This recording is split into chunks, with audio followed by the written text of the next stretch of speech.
Highways. మొన్న శంకరపల్లి దగ్గర railway track మీద ఒక ఆమె వెళ్ళిపోయిందని చెప్పాను కదా, రీల్స్ పిచ్చే అద్దని ఇదని, మందు తాగింది అద్దని ఇదని. ట్విస్ట్ ఏంటంటే ఇప్పుడు ఎర్రగడ్డ మెంటల్ హాస్పిటల్లో ఉంది అప్పుడు ఆ అమ్మాయి. ఎందుకు? ఆమెకి కొద్ది సంవత్సరాల క్రితం పెళ్ళి అయింది. పెళ్ళి అయిన కొద్ది నెలలకి భర్తతో సెట్ కాక విడాకులేదు. తాను వచ్చేసి పెద్ద కంపెనీలో పనిచేసిన సాఫ్ట్వేర్ కంపెనీ. తనది ఉత్తరప్రదేశ్. ఇక్కడ హైదరాబాద్ పుప్పాలగూడ ఏరియాలో నివాసం ఉంటుంది. దాని భర్త విడాకులు. ఆమె కొంచెం డిప్రెషన్. ఆ డిప్రెషన్ ఎలా అయిపోయింది చివరికి అన్నప్పుడు ఇక ఉద్యోగం నుంచి ఆమె తీసేశారు. భర్త లేడు, విడాకులు, ఉద్యోగం పోయింది. ఇక ఏం చేయలేడు తెలియని పరిస్థితిలో ఫుల్ డిప్రెషన్లోకి వెళ్ళిపోయింది. దాన్ని ఇంకా ముందు తాగిందా లేదా ఇంక తర్వాత పక్కన పెడతాం.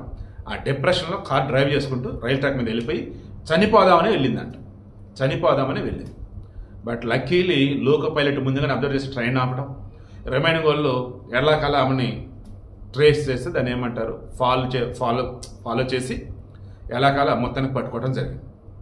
విచారణ చేస్తున్న మూమెంట్లో ఆమెకు సంబంధించి మొత్తం చెక్ చేస్తుంటే భయంకరమైన డిప్రెషన్లో ఉంది. ఈ సొసైటీకి ఇప్పుడు ఆమెను వదిలిపెడితే చాలా చాలా ప్రమాదం. దాంతో ఎర్రగడ్డ ఆసుపత్రిలో జాయిన్ చేశారు.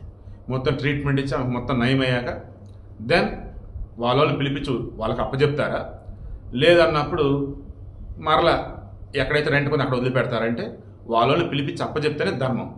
ఎక్కడ రెంట్ కొంది అక్కడ వదిలిపెడితే మళ్ళీ డిప్రెషన్లోకి వెళ్ళిపోయింది. ఈసారి ఏం చేస్తుందంటే తెలియట్లేదు. కాబట్టి అటువంటి వాళ్ళు వదిలేయకండి, ఖచ్చితంగా వాళ్ళకి అప్పచెప్పి ఇక్కడి నుంచి పంపించేసాను.